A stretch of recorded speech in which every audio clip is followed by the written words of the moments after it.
नमस्कार, बहुत स्वागत है आपका। प्राइम डिबेट देख रहे हैं आप, आपके साथ मैं जेपी शर्मा। लोकसभा चुनाव में कौन किसके सामने होगा, इसकी तस्वीर करीब करीब साफ हो गई है। कांग्रेस ने कल 19 प्रत्याशियों की सूची देर रात जारी की। भाजपा ने आज 3 और नामों का ऐलान कर दिया। दोनों पार्टियों में ज़्यादातर पुराने नाम हैं। इस बात की दोनों ही दलों ने ज़्यादा परवाह नहीं की कि बहुत सारे नामों को लेकर अंतर विरोध बहुत ज़्यादा है। परिवारवाद की मुखालफत का दम भरने के बावजूद कई परिवार टिकट सुरक्षित करने में कामयाब रहे हैं। जातिवाद के आरोपों को खारिज करने के बावजूद टिकट वितरण का सबसे अहम पैमाना जातिवाद ही रहा है। इसके अलावा अधिकांश टिकट बांट दिए जाने के बाद यह साफ हो गया है कि राजस्थान में अब शायद ही कोई गठबंधन हो। दोनों पार्टियों के अब 6 टिकट ऐलान होना बचे हैं। ऐसे में आरएलपी और बसपा का वोट बैंक इन टिकटों को, या यूं कहें कि पूरी चुनावी प्रक्रिया को कैसे प्रभावित करेगा, ये भी देखने वाली बात होगी। तो लोकसभा चुनाव की साफ होती तस्वीर के अलग अलग पहलुओं पर आज प्राइम डिबेट में चर्चा होगी। पहले चर्चा के बिंदु। कांग्रेस बीजेपी ने दिग्गज उतारे चुनाव के मैदान में। कई सीटों पर रोचक मुकाबले हुए तय। जोधपुर में बीजेपी उम्मीदवार केंद्रीय मंत्री गजेंद्र सिंह का कांग्रेस के वैभव गहलोत से मुकाबला। अलवर में कांग्रेस के भंवर जितेंद्र सिंह का बीजेपी के बालकनाथ से मुकाबला। टोंक सवाई माधोपुर से कांग्रेस के नमो नारायण मीणा उतरे मैदान में। चूरू से कांग्रेस ने रफीक मंडेलिया पर जताया भरोसा। कांग्रेस ने 19 में से 3 महिलाओं को दिया टिकट। जयपुर में कांग्रेस की ज्योति खंडेलवाल की बीजेपी के रामचरण बोहरा से टक्कर। कांग्रेस ने करौली धौलपुर से संजय कुमार जाटव और बीकानेर में मदन गोपाल मेघवाल को दिया मौका।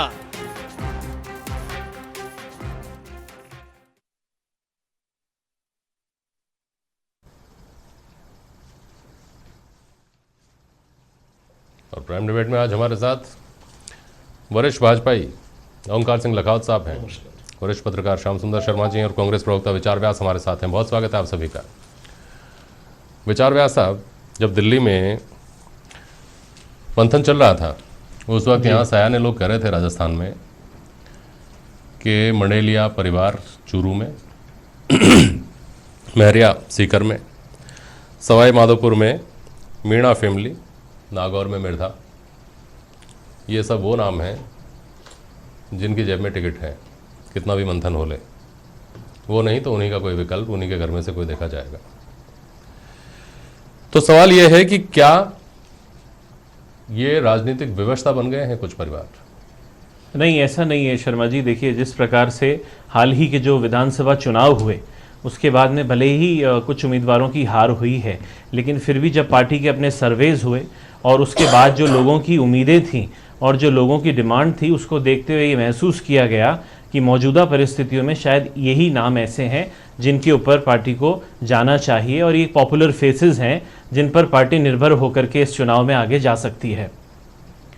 अच्छा, मैं स्पष्ट कर दूं कि मेरा किसी व्यक्ति एक सीट पे किसको आपने टिकट दिया किसको नहीं दिया उससे मेरा कोई ताल्लुक नहीं है। मैं सिर्फ वहाँ के जो हालात थे, जिस तरह की बातें थीं, उनको लेकर के जो सवाल उभर रहे हैं वो केवल आपके सामने रख रहा हूँ। आपकी पार्टी तक पहुँच चुके होंगे वो पहले भी। चूरू में आपने 5वीं बार नेकी परिवार पर दांव आजमाया है। कल कायम खानी समाज के ओबीसी प्रकोष्ठ के आपके जो राष्ट्रीय संयोजक हैं तनवीर अहमद, उसके बाद से वो लगातार मुखर हैं कि ऐसे अगर टिकटों का वितरण होना था तो कांग्रेस को ये उम्मीद नहीं लगानी चाहिए थी कि हम वहाँ से जीत का सेहरा बंधवा लेंगे। नागौर में ज्योति मिर्धा जी का भी यही हाल था। बहुत बड़े पैमाने पर उनकी मुखालफत हुई थी और करीब करीब ये स्थितियाँ और भी कई सीटों पर हैं। सभी पर हैं, मैं ऐसा नहीं कहता। तो बेहतर विकल्प तलाशे जा सकते थे, ऐसा नहीं है? नहीं, देखिए, बेहतर ही है। अब मुझे पता नहीं आप किस अंदाजे से इसको देखना मैं तो किस अंदाजे से कह रहा हूँ बता दिया आपको मैंने। मैं तो सिर्फ आपकी पार्टी के लोगों ने जो विरोध किया था, जहां विरोध किया था, जो ओंकार सिंह लखावत साहब की पार्टी के लोगों ने भी किया, इनको भी पूछूंगा। देखिए, विरोध तो ये केवल समझना चाह रहा हूँ कि वहां इतने विरोध के बावजूद आपकी व्यवस्था क्या थी कि आपको उन्हीं को चुनना था। देखिए, आज देश में जिस तरह की स्थिति, जिस प्रकार से इतिहास के साथ छेड़छाड़ किया जा रहा है, संविधान के साथ छेड़छाड़ किया जा रहा है, जिस प्रकार से रीति नीतियों के साथ छेड़छाड़ किया जा रहा है, हाँ। दलित महिलाओं, अल्पसंख्यकों और पिछड़े लोगों के साथ में जिस प्रकार से अत्याचार बढ़े हैं, भेदभाव की राजनीति जिस प्रकार से देश में बढ़ी है, अहिसहिष्णुता कहीं ना कहीं आज देश में ज्यादा देखने को मिलती है। जिस प्रकार से काल्पनिक चीजों को ज्यादा पैदा करके और देश में लोगों की भावनाओं के आधार पर लोगों को चुनाव लेने का जब ये समय आ गया है, वोट लेने का ये समय आ गया है, 5 साल भारतीय जनता पार्टी ने कांग्रेस को कोसने में निकाल दिए कि कांग्रेस ऐसी है, कांग्रेस का इतिहास ये है, 70 साल में ये किया है, गांधी परिवार चोर है, पता नहीं क्या क्या बातें करके 5 साल इन्होंने निकाल दिए। बजाय विकास की बात करते, मुद्दों की बात करते, दिशा देते युवाओं को जो इतनी उम्मीद से इनको देख रहे थे।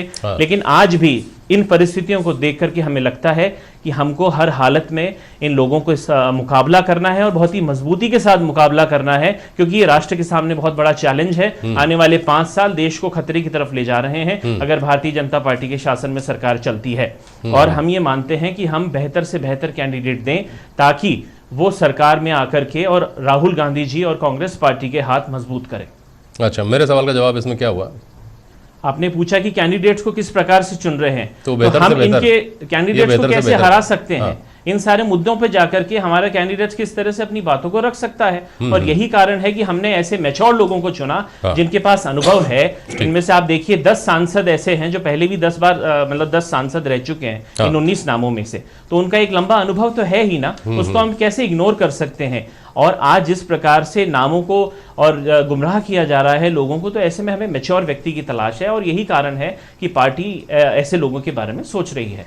आपकी पार्टी तो मैच्योरिटी के साथ साथ युवा होना, ऊर्जा होना और जोश होना, इसको भी तो देखती है, इसका भी तो बैलेंस करती है। खैर, ओमकार सिंह लखावत साहब, ये सवाल आपकी तरफ भी उतनी ही गंभीरता से उठते हैं। तमाम आपके जो पार्टी के लोग हैं वो कई नेताओं को लेकर के तो प्रदेश मुख्यालय भी पहुंचे थे कि ये नहीं चाहिए सांसद, इनको रिपीट मत करिएगा, लेकिन आपने किया। जिनमें मुझे नाम गिनाने की जरूरत नहीं है, आपको पता है, बीकानेर से लेके, नागौर से लेके, पाली से लेकर बहुत सारी सीटें ऐसी हैं। ये अति आत्मविश्वास है आपका या ये भारतीय जनता पार्टी ने, शर्मा जी, हाँ, एक कैडर बेस्ड पार्टी है। हाँ। और भारतीय जनता पार्टी एक विचार के आधार पर, व्यक्तियों के आधार पर नहीं, विचार के आधार पर चलने वाली पार्टी है।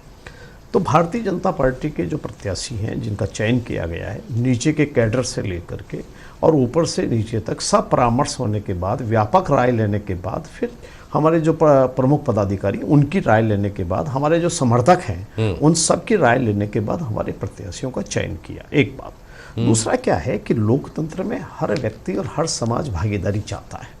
हर समाज चाहता है मेरा प्रतिनिधि होना चाहिए, जाति के आधार पर चाहता है, क्षेत्र के आधार पर चाहता है, वर्ग के आधार पर वो टिकट की मांग करता है। इसलिए डेमोक्रेसी में टिकट मांगने को विरोध नहीं कह सकते, मांगने का अधिकार है उनका। और जिस दिन हम ये बंद कर देंगे उस दिन फिर डेमोक्रेसी एक ढकोसला मात्र रह जाएगा। नहीं, यहाँ लेकिन और मेरा एक सवाल है, इनमें से- साहब एक मिनट सुनिए, आपने जो कहा हर समाज चाहता है, हर तबका चाहता है, चाहना ठीक बात है, लेकिन इस आधार पर अगर कोई मांग करता है कि हमारे समाज को चूंकि प्रतिनिधित्व चाहिए इसलिए इतने टिकट तो आप हमको दीजिए, हमारे इलाके का आदमी होना चाहिए इसलिए हमारे इलाके के आदमी को टिकट दीजिए, इसको स्वस्थ परंपरा मानते हैं कि आप लोकतंत्र के लिए नैतिक रूप से मेरा सही ये है क्या? कहना है कि सामाजिक ढांचा, इस भारत एक ऐसा देश है कि जिसके अंदर अभी भी ये जो सामाजिक ढांचा बना हुआ है, इसके कारण से हमारे देश को आगे बढ़ने में और इसे काम होने में बहुत बड़ी विकास के अंदर अगर इसकी भूमिका है, एक नियंत्रण भी है। कुल मिला करके कोई खाली पुलिस के आधार के ऊपर और किसी सरकारी अधिकारी के आधार पर देश को नहीं चलाया जा सकता। सामाजिक संस्थाएं जो काम करती है और समाज का अपना नियंत्रण है, उनकी अपनी मान्यता है, उनकी इस विकास में भागीदारी है देश के निर्माण के अंदर। इसलिए किसी कौन किस जाति का हो गया इसलिए उसको इस आधार के ऊपर नकारा नहीं जा सकता, मेरा ये कहना है। तो आजकल डेमोक्रेसी में जितना तेजी से प्रचलन हुआ और एक स्वस्थ डेमोक्रेसी धीरे धीरे डेवलप हो रही है। आपने देखा होगा कि पहले हमको कैंडिडेट नहीं मिलते थे, पर जब से रिजर्वेशन हुआ, महिलाओं का रिजर्वेशन भारतीय जनता पार्टी ने राजस्थान में जब प्रारंभ किया, या ओबीसी को इन्होंने प्रारंभ किया, लोकल सेल बॉडी में आए, पंचायत राज में आए, उसके बाद हमको नीचे तक कार्यकर्ताओं की बहुतायत हुई।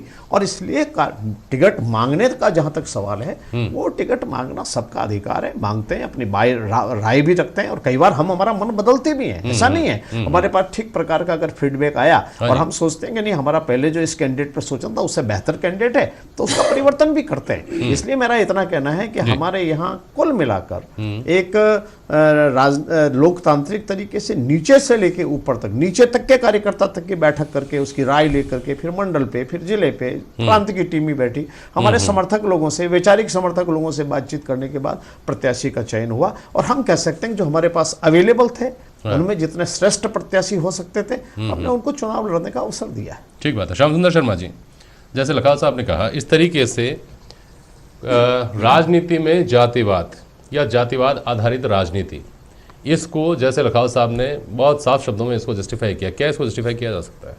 देखिए जेपी शर्मा जी, राजनीति में जातिवाद बहुत हावी हो गई है। अब निश्चित रूप से कहा जा सकता है कि कोई भी दल उनको इग्नोर नहीं करता। अब देखिए कुछ जगह पे तो तय हो गया है कि जाटों को ही देना है, आप तो ये चाहे भले कांग्रेस हो या बीजेपी हो, वहाँ देते हैं। लेकिन यहाँ पर बीजेपी ने परिवर्तन भी किया है कि चूरू में उन्होंने मुस्लिम कैंडिडेट को उतारा है, जबकि पहले झुंझुनू में उतारते थे।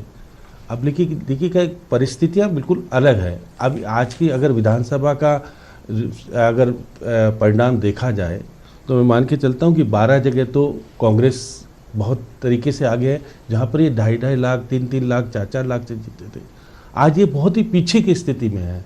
अब जोधपुर ले लीजिएगा, जोधपुर में 1,12,000 से आज ये पीछे हैं, जबकि ये वहाँ पर उस वक्त जीते थे 4,10,000 से। ऐसी स्थिति में जयपुर में ले लीजिए आप, जयपुर में ये जीते थे 5 लाख से, और आज अगर आप कह दें कि जयपुर में किस स्थिति में है ये, तो इस स्थिति में जिस तरह से इनका ग्राफ विधानसभा के चुनाव में गिरा है, और अभी अशोक गहलोत ने राहुल गांधी के सामने जो एसोसिएट के रूप में निर्दलियों को अपने पक्ष में करके ये जता दिया कि हम काफ़ी आगे हैं।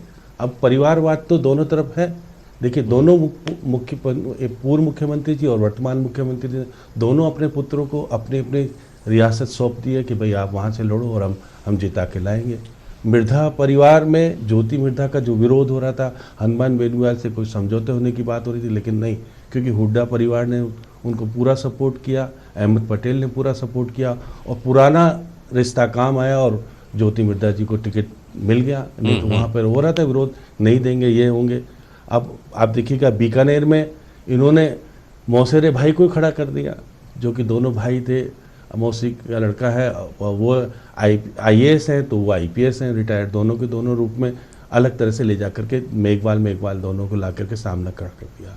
अब आप झुंझुनू में ले जाइए, झुंझुनू में इन्होंने विधायक को दिया बीजेपी ने, जो कि इनकी वहाँ पर सांसद थी, संतोष अहलावत का टिकट काटा।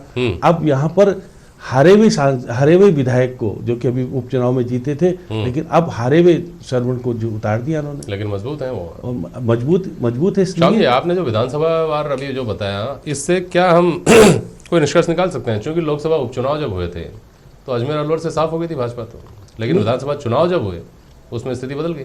देखिए बदलाव आ सकता है, क्योंकि विधायक होने के नाते और जो निर्दलीय विधायक इनके समर्थन में है या बाकी लोग हैं, तो उसका कुछ तो असर आएगा। ऐसा नहीं कि बिल्कुल असर नहीं पड़ेगा।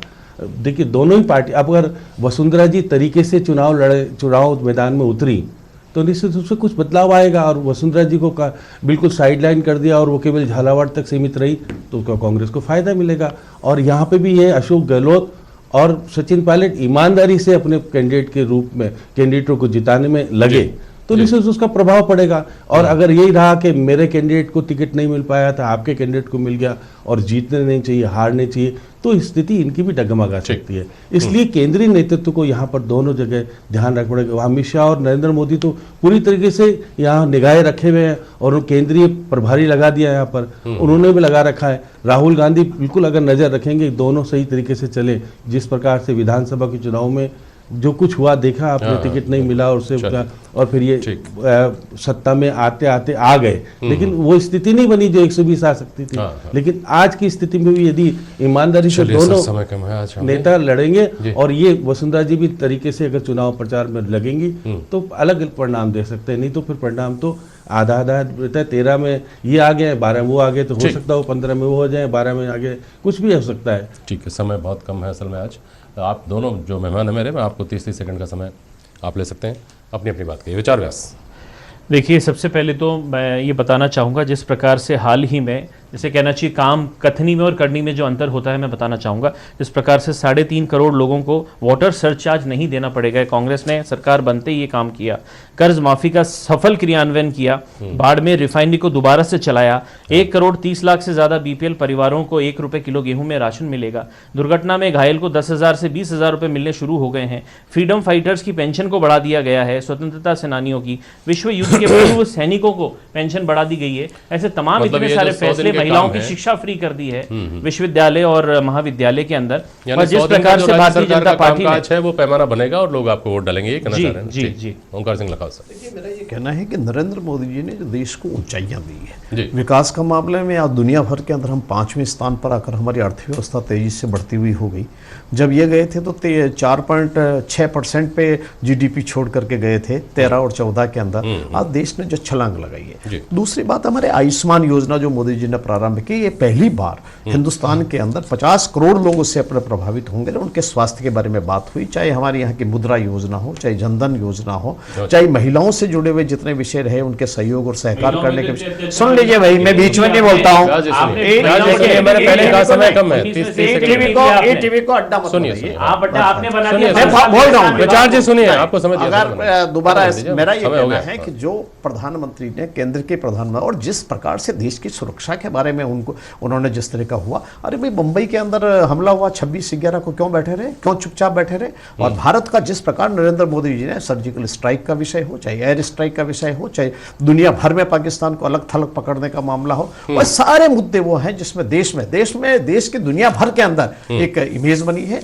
और गांव से लेकर के ठेठ तक जिसके आधार पर आप जीतेंगे, चाहे कैंडिडेट कोई भी खड़े दिक्कत हो इतनी है कि इन्होंने इमरजेंसी भी लगा के जेल में बंद कर दिया और टीवी चैनल चलिए पर सर, खुद आज बोलते समय हैं, दूसरे इतना को ही बोलने नहीं है। देते। ये इनकी तानाशाही है। बहुत ये शुक्रिया, आज के कांग्रेस लिए की आप सभी का तानाशाही के कारण आपको एक भी सीट समय हो गया है सर। बहुत शुक्रिया विचार जी, शुक्रिया, बहुत शुक्रिया आप सभी का आज प्राइम डिबेट में शामिल होने के लिए। आज के लिए बस इतना ही। नमस्कार।